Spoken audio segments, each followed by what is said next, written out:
All right, guys, thank you so much for coming back to the One More Idea podcast. This is Michael Moore here. And I'm Mike Deluna. And today, we always like to open up this podcast with a quote from Thomas Edison. He says, "I have not failed. I found 10,000 ways that won't work. And all he needed was that one more idea." You see it launching off the airplane, that idea of breakthrough, that idea to help you get to push through the wall. Right? Because everybody's dealing with the wall. They're dealing with the plateau. They're dealing with the, they're stuck and they want to get unstuck. And I love that quote because it's an idea of how to get unstuck. Yeah. Yeah. So I want to say that today's word of the day or phrase of the day, because I'm going to be talking about it when we do talk about the big idea, is upper limit problem. And that basically means that, you're operating at a high level, but you're at upper limit, and we're going to talk about some ways to break through that upper limit, because a lot of us are just kind of stuck, So my big idea is going to talk a little bit about those 4 phases of your life that you could be in. But Michael has a great idea to start us off with, so I can't wait to kind of dive in and peel back the onion on what he has to say, and we can start talking about that. Yeah, so which idea did I tell you about first? Well, we were talking about the new way that we're going to kind of do blitzing, and you had like a kind of a big idea that we were going to dive into. So I want to jump into that, and pretty much it's still a blitz, but it's like a small idea, okay? And the idea is that, when you're hitting a wall, you've got to have like with Camp Gladiator, something I'm doing right now. Mm-hmm. We have what we call peak week, and peak week is about pushing through your wall. So, and I've encountered that with music where we always hit like a wall where we can't keep going forward, and it's like, how do you push through that wall? What do you do?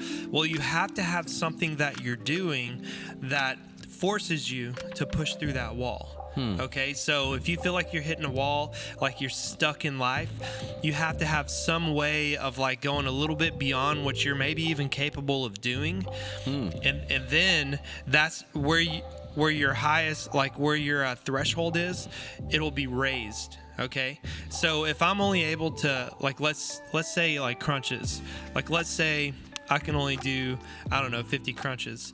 Well, during peak week, we're going to have different exercises and different things to do where I'm literally going to do 150. And I know that's crazy. That's like a huge number. But what's going to happen on a normal week when I'm exercising, I'm going to go back to that 50 that I could only do, and I'm going to do it even easier. So something that I've been seeing is like, let's say something like squats. Let's say the exercise that we're doing that particular day, because there's always different exercises, okay? And that particular day, let's say that it's 30 squats within like a certain rep or whatever we're doing.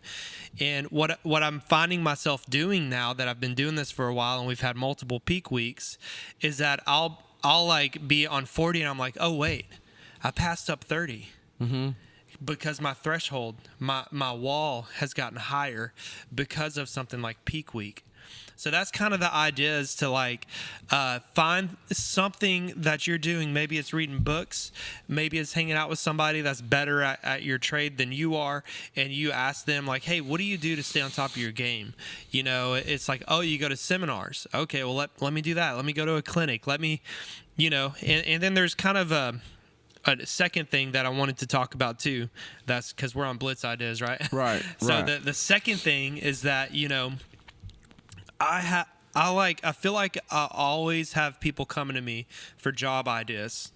Okay, and even if it's a side hustle and it's in the evening or something, and maybe even if I don't exactly know how to do it. Like I had somebody talk to me literally this morning. He said, hey, I'm thinking about doing a sound consultation company. And he starts kind of spitting the ideas at me. He's like, would you be interested in doing that? And I don't have it all figured out. He doesn't have it all figured out. Right. But you know what I said? I said, yes. And I think that's the idea. Yeah. Even if you don't have something figured out, still say yes, because it's going to push you to figure it out. And maybe I think that even ties into what I'm saying about, pushing past that wall, is that even if you don't have it figured out, like what I'm doing with the food truck, business. I don't have it all figured out. I have somewhat of a blueprint, but even there's a lot of like spider web things that I don't have figured out. Yeah. But I'm still saying yes to it and still going for it, and I'm gonna figure it out. I'm gonna have, like, when I get my food truck, I'm gonna have problems that I have to solve. Right? Of course, yeah. And even right now, I have bills because I've gotten a small business loan, bills that I have to pay, and that pushes me to like, okay, well, maybe even though I don't have the food truck, how about an Easter pre-sale? How about I have a wedding coming up, and right. Somebody called me and just said, hey, can you cook a brisket for me next week? Wow. And just like all these little bitty things, and it's like problems to solve. Yeah. So I'm interested on your thoughts on Yeah, some of that. no, that's good stuff, man. I'll say this: when you started talking about it led me to start thinking about personality traits. And some people, man, they have to have it all figured out before they just start. And I love my aha from what you said was, sometimes you just have to say yes, you commit to it. And then as, the best teaching or learning is experience. Yeah. So sometimes you just have to say, you know what, I don't know everything about this, but I'm going to dive in. And as I'm going about the day-to-day operations of whatever it is, I'm learning what to do, what not to do. And obviously, if you do have somebody in that field already doing it at a high level, you're consistently asking that person, which is from our previous podcast when we talked about mentorship. That's why that's so important, because again, you can have mentors that just give you general like life skills, like wisdom, and then you can have mentors that are doing exactly what you want to do at a high level, and you can learn some of their kind of road bumps or whatnot. And but I love that, and because the encouragement here that I feel that Michael is saying is, if you're thinking about doing something like, I want to be a sound engineer, I want to be a cook, I want to do whatever, then the first step is to agree and commit to doing it, to starting it now, don't wait till you have all of your funds together. Don't wait until you have, I remember I was listening to, I think it was a movie or maybe even a podcast where this guy was saying, he was a believer, and he said, man, I'm just waiting on God to do something, to show me a sign, to make a move. And the other guy said, well, he said, do you believe that God orders your steps? And he said, of course, like I know he does. He goes, wait a minute. He said, do you believe God orders your steps? And he said, yes. And he goes, well, what is a step? He says, well, it's emotion. I'm walking, I'm moving. He goes, exactly. He goes, you have to do something first, and then God will be there in the midst of it. And I thought about that always, because it's very rare that you just sit on the couch and you're productive, because you're not moving, you're not making that step. So I live by that. So when I think of an idea like, hey, I think I should do this, I just do it. And then if I hit my head a lot, and it's part of what we always say with, the didn't fail 10,000 times, found 10,000 ways it didn't work. There's no way Edison would have done that if he didn't take those steps. So that my major aha was, man, just get out there and commit, say, yes, I'll do it, and then figure it out as you go. Or just do the research enough to where you can get by. Some people always say fake it till you make it. I'm not a big proponent on that, except that I do agree that you have to take action. You have to start somewhere. I'm so glad you brought up the story of your friend or whoever it was, the steps or order of the Lord. Yeah. Because it makes me think of Abraham. Yeah. God told Abraham, go. He didn't tell him where. Yeah. He didn't say which direction. Yeah. He didn't give him a blueprint. He just said go. And that was always an encouragement to me. And, in the world of Christianity, and I guess even just in the world period, a lot of times we think like, well, I don't have it all figured out. Yeah. Or we're waiting for a big billboard to tell us exactly what to do from God. Like, thus saith the Lord, you shall do this. Here's your first step. Here's your second step. Here's every step. But he said, your steps are ordered of the Lord. Every step is ordained by the Lord. So here's what I've found in kind of the way that I do it is I'll take a step, and then I'll just kind of be very, very, very observant of what happens when I take that step. If I feel like it's a wise choice to make, if I feel like it's not harmful, it's a good moral decision as far as like starting a business or, doing something in the world, I don't sit here and just. I think some people just wait and think and think and think and pray and pray and pray and wait and wait and wait and just don't take action, and they miss out because. Like, sometimes you got to strike, like we were talking about. You got to strike while the iron's hot. While it's hot, yeah. We don't always have time, and sometimes I believe that God honors faith. And if you take a step of faith, just believing, like, you know what, I have peace about this, like, trust that instinct. Trust, like, the Holy Spirit on the inside of you as you take a step to know that, your steps are ordered of the Lord. And when I take that step, make sure that you're a conduit for God too, because you might have heard wrong. Yeah, of course. Yeah. But here's the cool thing: as you take that step, listen, observe, and see what's going on. And it's like if you're trying to open a door and you're hitting a lot of resistance. Sometimes you need to, and even with that, there's a balance between knowing, like, okay, is this like a Thomas Edison thing where my breakthrough is right around the corner? Yeah. Or is this something where I need to stop? I love it. And you said it best, like you do something and then you analyze the results of that something. But I'll say this, and I hope this encourages somebody out there. Anything that I've ever done, and I was on that path, like we just said, the Lord orders your steps. When I was on that right path to that breakthrough, along the way, I always call them like nuggets of wisdom or nuggets of like some sort of nugget. And it's so funny because it's almost like playing a video game where you pick up these little coins and tokens and you put them in your bag and it adds up to something. And I say that to say this, like there usually is always a sign or something happens, or confirmation is what we call it, that you're on the right path. On the flip side of that, there's always usually what Michael said, like there's so many closed doors and you're thinking, should I keep being persistent, or should I just rearrange or change lanes, if you will? So I always look for that confirmation, because it's so funny, because like when I first started in real estate, I had an opportunity to go work for a major investment firm that was going to teach me how to sell or embark on securities, and basically stocks and things like that. And I always had a liking for that in real estate. And I was trying to decide which one I wanted to just do as a career. And the funniest thing about it, so when we talk about just doing it, so I just dove all into my studying for my Series 7, and I was really close to taking that, and I was really close to being hired by this firm. And I was about to take a trip, and before I went, I prayed. I was like, I don't know what to do. I have a love for both, but I know that what you focus on expands, and if I spend too much time in investments, and I should be doing real estate, well, I'm not going to be that good. And so I went to a Chinese restaurant, and I opened up a fortune cookie, and I swear I had this in my wallet for years and years afterwards. It said, choose real estate over finances. Whoa. So serious. And I said, that's crazy. I mean, if that's not a sign, I don't know what is. But I still decided, you know what, I'm going to do the investment and put money into real estate as far as investments. Well, I get a call the very next week.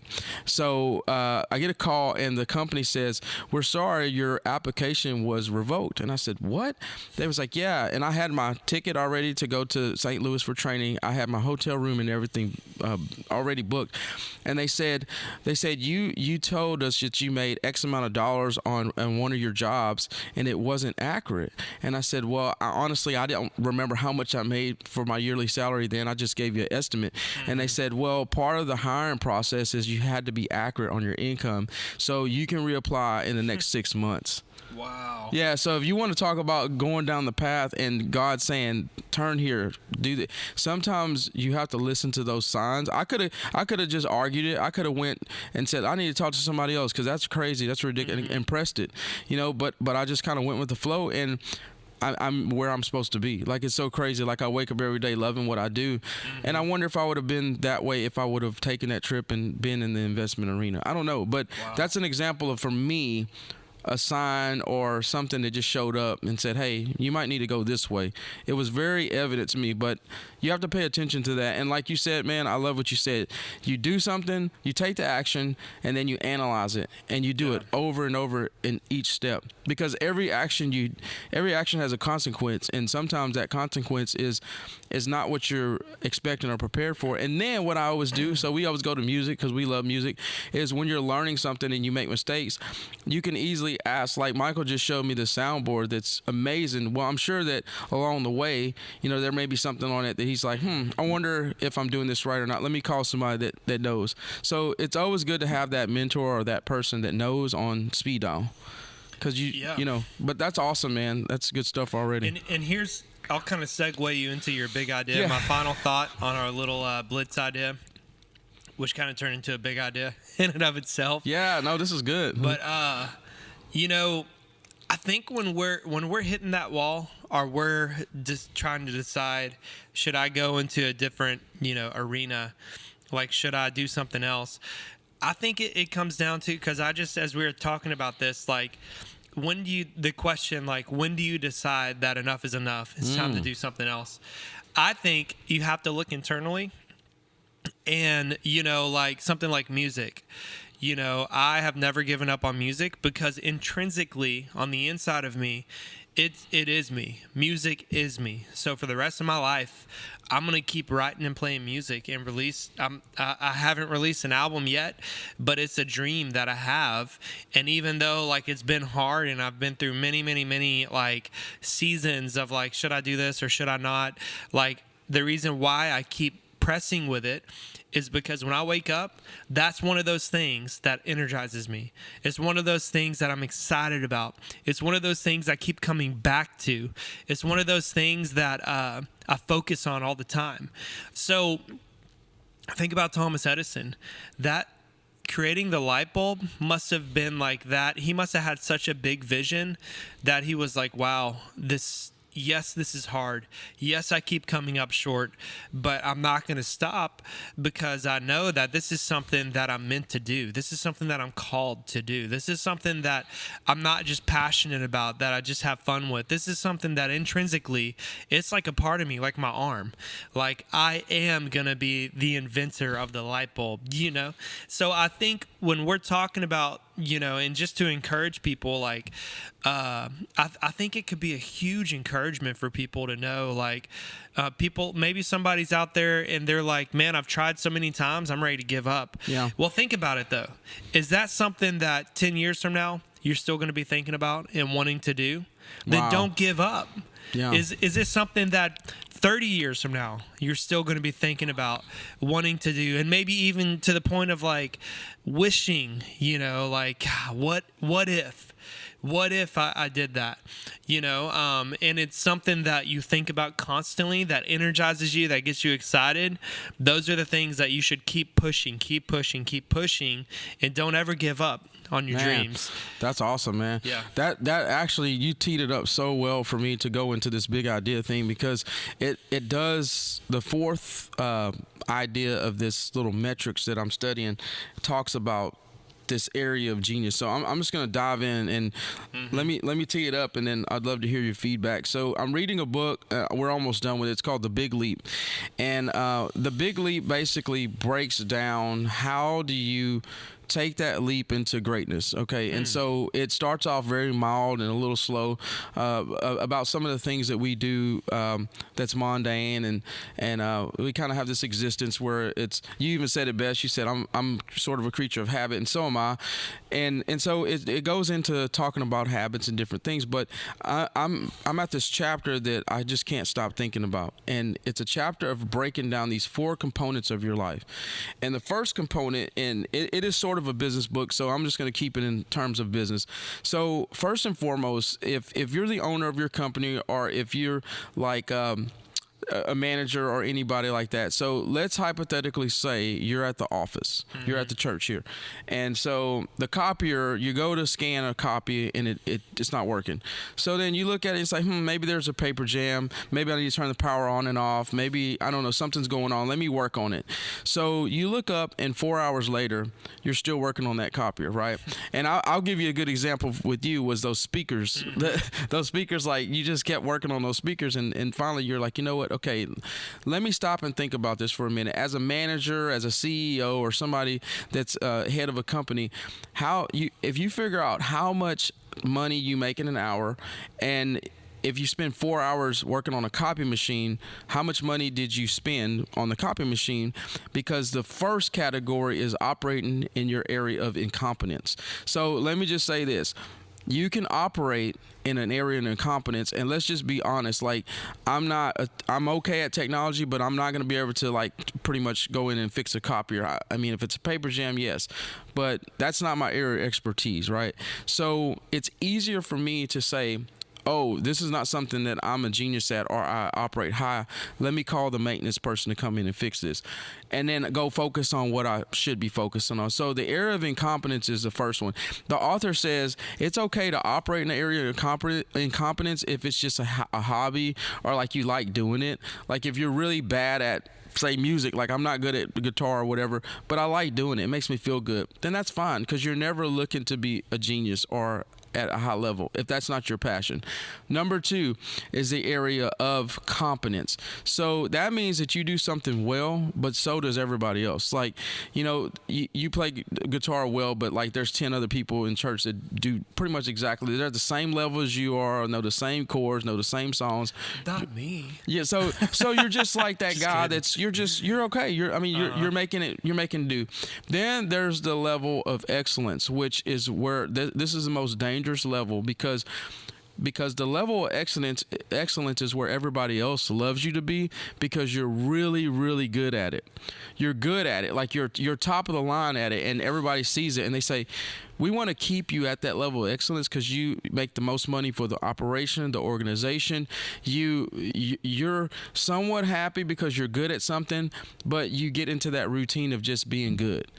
And it bothers you. Like you wake up in the morning, you say, man, I like what I do. I love it, but I feel like there's so much more. If you've ever asked yourself that out there, like I love what I do. I'm enjoying life. I'm making enough money. I'm getting by, but I just feel like there's something else. That's because there is. And this author is saying that the area of genius, the top, he teaches you how to live in your areas of genius and what he calls you break through the upper limit. And the upper limit problem is mainly related to mindset. Like, can I do it? Is there something else out there? Now, what this person is saying, the author is saying, is that the way you find your area of genius is you think about, now here's something that I was telling one of my team members yesterday, is what is it, here's the question, what is it about you that you do effortlessly and everybody else looks at you as if it's a superpower?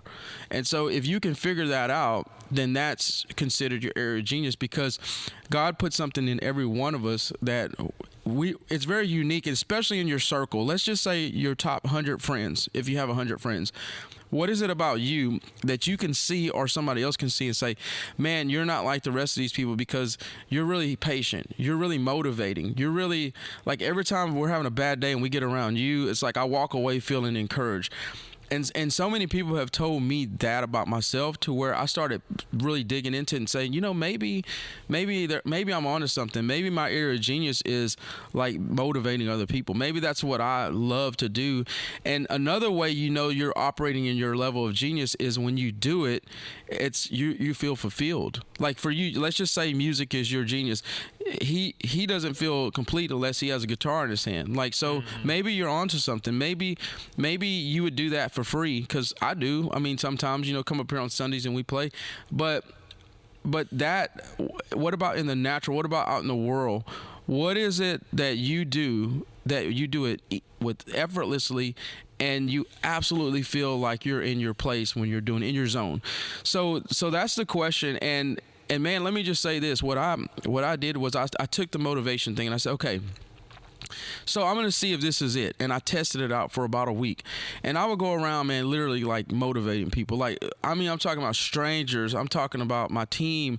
I really started pressing forward and saying, okay, what can I do to encourage more people on a day-to-day basis? And I found that my whole day has been so much better by making other people's day better. And I started thinking, I said, okay, so how can I turn this into something? How can I turn this into a business? How can I turn this into more of a way that it doesn't feel like I'm even working? And so that right there, man, the area of genius, when you see somebody that's really good at what they do, but they still seem unhappy, it's because they're not operating in their area of genius. So what do you think about that, man? Wow, dude. So many thoughts. I want to open it up with a question. Should I be average or above average? That's the question. And I believe the answer that we all want to say is I should be above average. And, why not? Why not be above average? I know some people might hear that and be like, well, that's kind of judgy, to think of people as average or above average. But, why not live for greatness? And that's kind of what where my mind goes is because what inspired me to go down a road of self-discovery, even though I feel like I'm pretty self-aware of where my talents and abilities lie, as far as music and cooking is something I kind of stumbled upon that just came effortless to me. And kind of like you said, I was like, wow, it makes people happy. It makes me fulfilled. I can do it effortlessly. Doors are opening up for it. So this is something I should pursue. Well, there's been other things that I didn't think about it like that. And I may have pursued other things and it didn't really work the same way. I don't really have any examples off the top of my head. But, so I want to talk about core and chore. Mm-hmm. We've talked about that before. But if you're working in the inadequacy, what is it called? Inadequacy and then average or what's that one called? I don't have it all inadequacy, and then the second level is average or just normal, and then the third level is excellence, and then the fourth level is genius. Oh yeah. No, okay. So sorry, man. So you have incompetent. You have you're competent, which means everybody else is too. You have excellent, which means you're really good at something. And the area of genius is breaking through the upper limit problem where you're operating at such a level where people are, it's almost like a Superman power, or Superwoman power for the ladies listening. And I'm telling you, we all have it, man. It's so funny about it because just stop and think about it. For you could think of your wife. And for those that are watching, think of somebody that you really look up to. What is it about them that you keep seeing that nobody else seems to have that gift? Yeah. It's a gift, and we have it. And sometimes I had a guy say, "Man, but I don't have a gift." That's not true. If you stop and think about it, and if you don't know, ask somebody that you're around. Say, "Hey, Michael, what do you think that I'm really good at that you can see that you don't see it in everybody else?" And most of the time, people can say, "Dude, you're absolutely great at 1, 2, 3." And there you go. They're telling you what it is. It's that. So here's kind of my thought on all that, because you have incompetent, competent, excellence, and then genius. Yes. I want to say in incompetent, that's the one that drains you. Right, because you have core and chore. Yeah. The core is the things that you're competent or excellent at. Those are the things that energize you. Yeah. Okay, so that's kind of when I went through my mentorship sessions with Mark Warren, not the writer, but he's a different guy. Mark Warren talked about, and this is how he based everything that he did on these assessments, like the Strengths Finder, the Myers-Briggs, all those, things, is that, we're trying to figure out what are your core. And what I figured out about myself is that I'm energized by people. So if I'm working in a cubicle by myself, closed off from the world, I'm drained, But what I know is that if I call somebody and talk while I'm typing or something, like what we're doing right now, dude, I'm energized. That's crazy. But some people work the opposite. Yeah. They want to be, in a room by themselves. Nobody disturb me. That's when I'm most productive. Yeah. I'm not like that. I'm most productive Like I'm constantly calling people, constantly trying to meet with people, like a pastor, like a restaurant owner. You know, I always want to meet with people and serve them and just do life beside them, talking, conversing, bouncing ideas off of you. Yeah. You know, but I know that about myself, that if I'm feeling like I'm in a slump, I'm going to talk to people. But I would never work in an arena knowing that about myself, what that we would call incompetent, where I would be drained by like just doing something by myself. And if I do have to do that, as soon as I'm done, I'm calling somebody. I'm talking to somebody. I'm meeting up with somebody, because the longer I'm by myself, typically the more that I'm drained, because I'm energized by being with other people.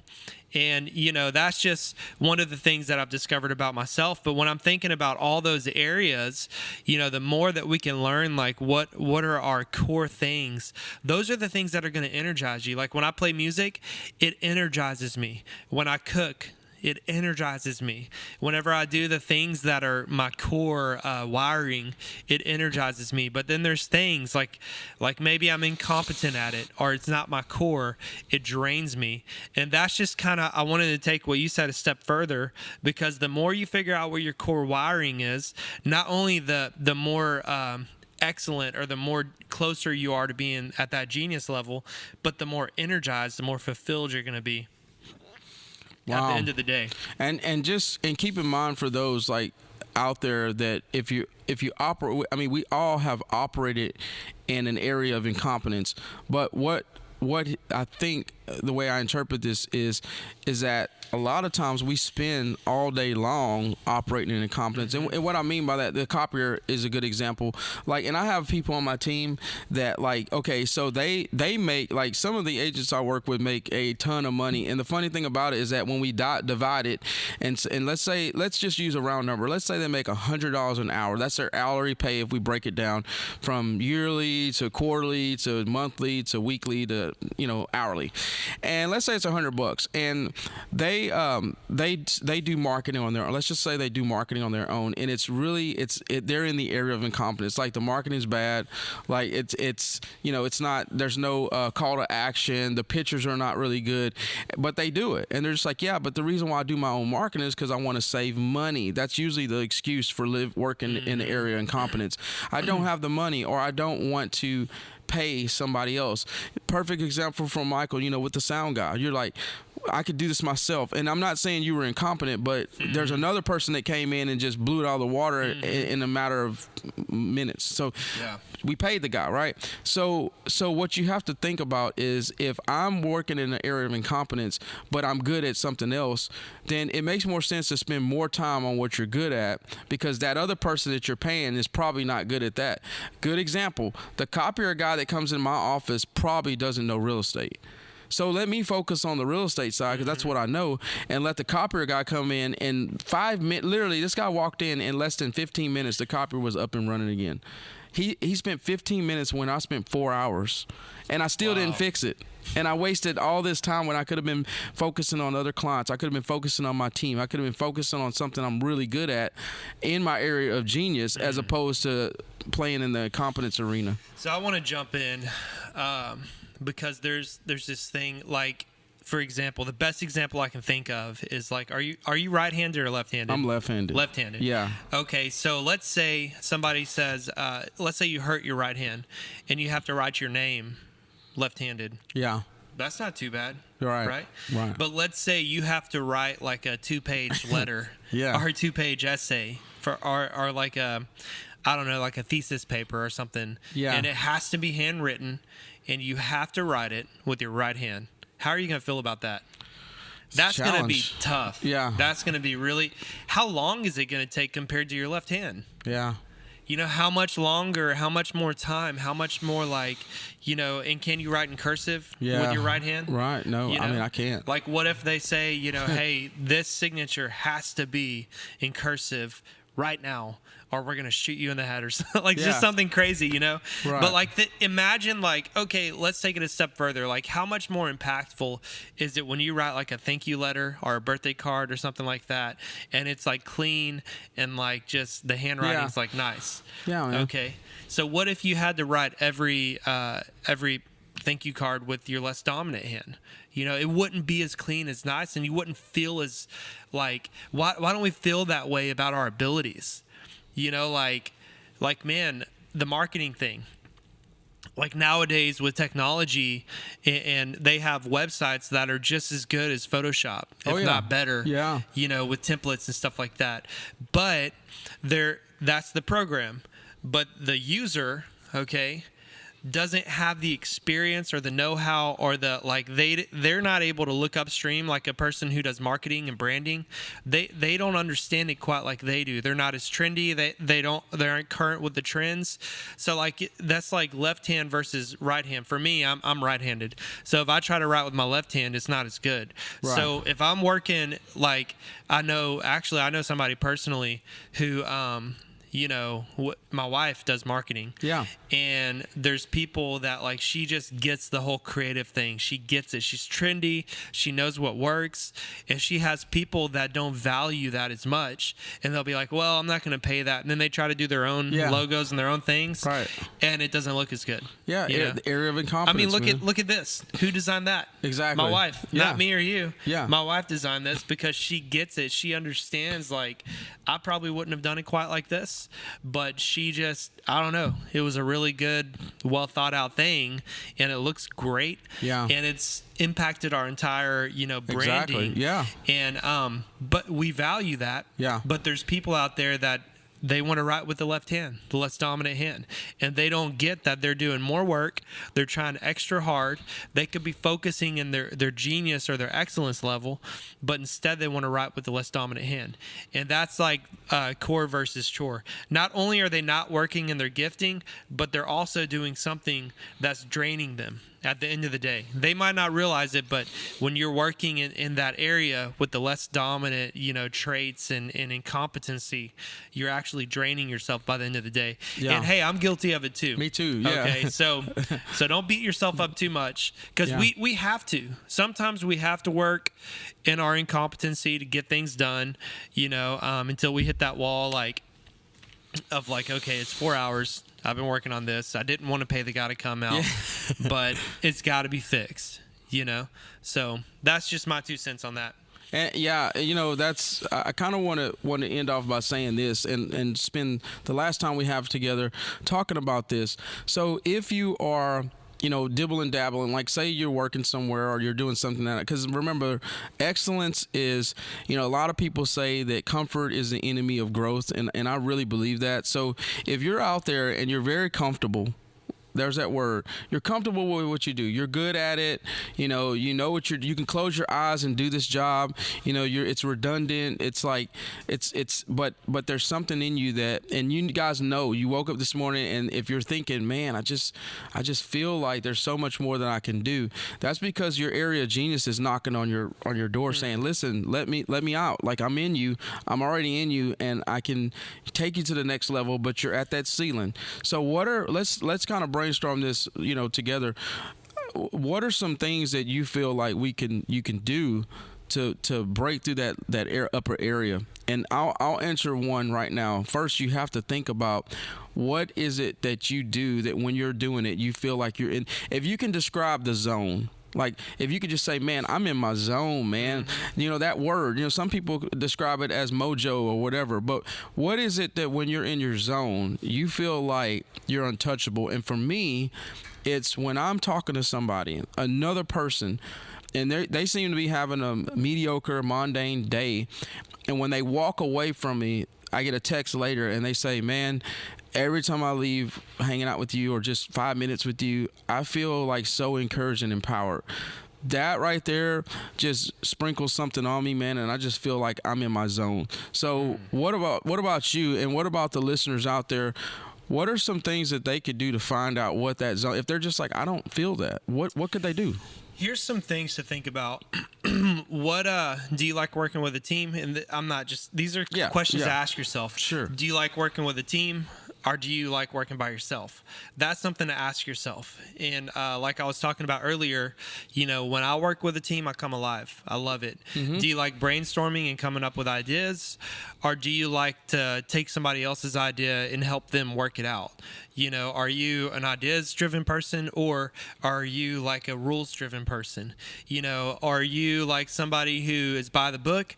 Are you the person that writes the book? Are you somebody that is like super organized and put together, and like you're step by step by step by step by step, and when you go to a meeting, you love it whenever somebody is well thought out, and they're going to tell you like, hey, this is what we're talking about today. This is point 1, point 2, sub 2A or whatever, or are you somebody who is more all over the place, abstract, and you're kind of like on the way to that meeting, you come up with an idea and you're like, wow, this would be a good thing to throw in there, and like you're kind of sporadic a little bit is what they would call, or ADHD, and these are like the things to think about, because the more that you understand where you're at on that spectrum, you're starting to understand who you are and your core wiring.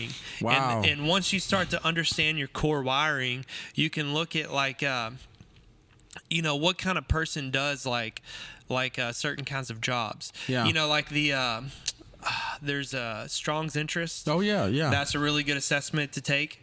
Once you start to figure out yourself, like I come back to these Myers-Briggs. Yeah. Okay. Those are good. Strengths Finder. Yeah. And then definitely the Strong's interest. Okay, that one's huge, because that one is all about like business jobs and career opportunities, and begin to look at like career opportunities and job opportunities, and not opportunities, but like descriptions. I wish I knew the website, but there's a website you can go to, and literally it has hundreds of thousands, probably hundreds of thousands of like jobs, like, and not like, let's say real estate, but like maybe a subcategory of real estate is that you like to be a real estate director. You don't like to talk to the people, but you like to direct the department. You get how it works, but you're not the person who's out like in the trenches doing it. You're not the person who's like doing all the loaning and stuff. You're the person who's like connecting everybody. There's like, or maybe you're the person who likes to manage the loans and help people get that, and or maybe you're all of it, and but knowing those types of things about yourself, like what makes you come alive. Do you like talking to people? Oh, you do, man. Human resources. What's a job where you get to socialize constantly? What's a job where you get to talk to people constantly? Like pastoring, that is definitely, I get to get up on the stage and talk and do worship, and I'm working in firing off all cylinders of my gifting. Wow. Versus like if I'm driven by a person, and I used to have a job working in the plant where like 90% of my day was spent by myself, not talking to anybody. And just like, even to the point where I had earplugs in and there was nobody around me, and I was walking around just monitoring like valves. Like I was the most drained and just like depressed, and just I didn't come alive in that job. But there's some people who love that kind of job. They get off to it, man. They get in the zone. The zone. I don't That's get in the zone with that. I don't live for that. So another thing, man, let me interject. Are you coachable? I think that's a good question that just came to my mind. So a lot of times, man, you got to be coachable in order to break that upper level limit, because again, somebody can show you the way if you're willing to listen. And if you don't have a mentor, you talked about this in one of our segments where you were like, find a mentor, someone that's doing it, or somebody that can kind of help you, especially these assessments. And the last thing I can say is, are you accountable? Because accountability is something that I think is a loss, or even in church, man. Like, you'll have some people that, number one, they're like, I don't want people to tell me what to do, and they don't want to be held accountable. Like, did you learn the music? Did you study the music? Did you even look at the music? I mean, I've been called out before by myself because I'm like, I'm not ready for this. Like, I know I didn't spend time in prayer, and I didn't spend time in learning the songs and everything. So I think breaking that upper limit, you have to very well be coachable, and you have to be accountable to yourself and to whoever is coaching you, man. The coach that's spending time with you, trust me, I'm a coach, I understand. They're preparing to share something with you because they know where you're at in your walk with on going to the level of genius. And if you're not doing the things that you need to do, then sometimes they lose the momentum to even coach you. I've been there before. Yeah. So to be a really good student of life, you have to be a really good student and be coachable. And number one or number two, you have to be very accountable to what's being taught and accountable to yourself. Because you can lie to yourself and say, yeah, I did those 10 push-ups, but I mean, you can lie to other people, but you can't lie to yourself because you know you didn't do the 10 push-ups or whatnot. So coachable and accountable is very important. So I want to take the word coachable real quick and look at it. Like when I think coach, my mind, like, it's just kind of a buzzword. Yeah. You know, because coaches are like drill sergeants, Yeah. you know, like, get up, you maggot. Yeah. And Yeah. like, do it again. Yeah. But like, think of a coach more like a sensei, you know, or like a guide, you know, not like they are above you or they're condemning you or they're like putting you down to make you like being mean to you so that you do what needs to be done. Right. They like wax on, wax off. Yeah. You know, like Luke Skywalker had Yeah. Yoda. Yeah. Karate Kid, he had Mr. Miyagi. Yeah. You know, Harry Potter had Dumbledore. Yeah. I mean, and it just goes on and on and on and on and on. Like, we just see that with every great genius, Yeah. they're always a protege to somebody.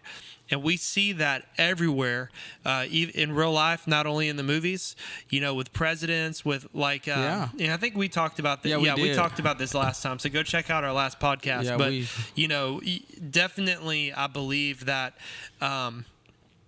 it's hard to reach a place to get to that. But, you know, would you rather have somebody who on your team, and we can just end with this, just question, would you rather have a know-it-all? So, and I hate to just throw that out there, but somebody who's like, I know what I'm doing. I got it all figured out.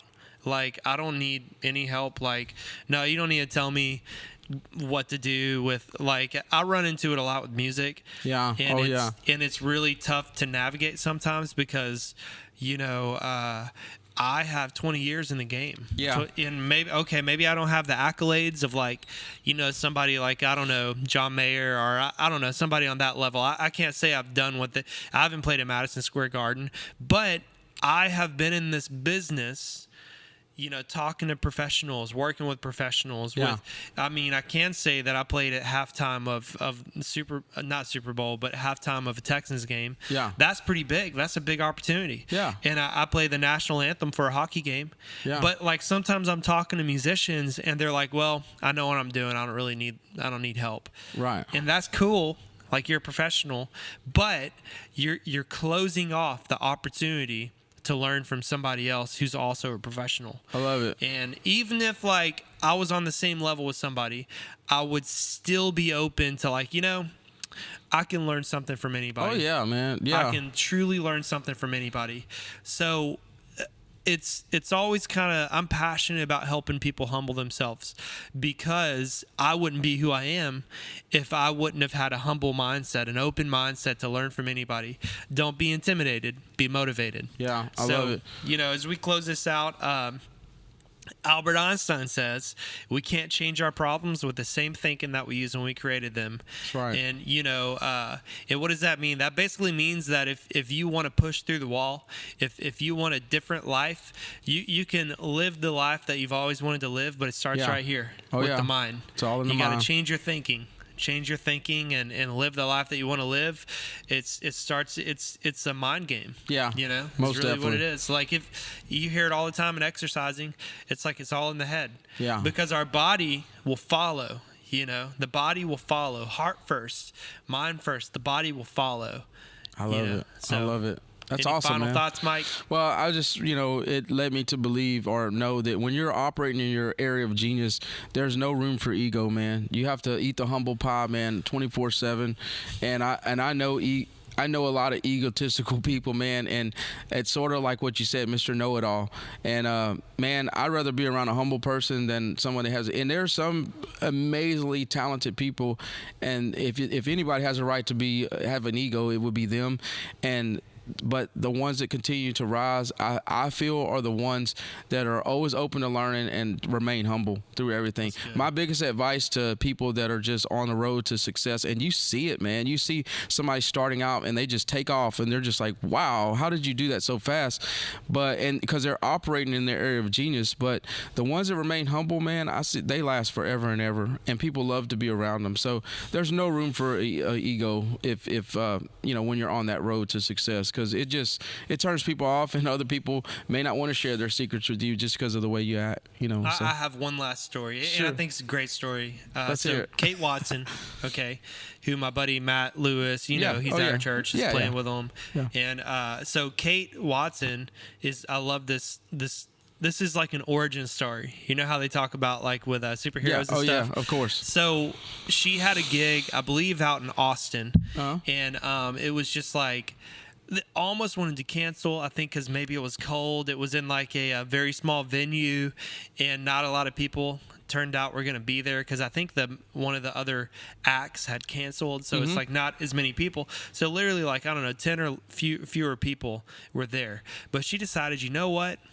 I'm going to go ahead and play this gig. She could have canceled. She had every right to cancel. Right. But she humbled herself. She was like, you know what?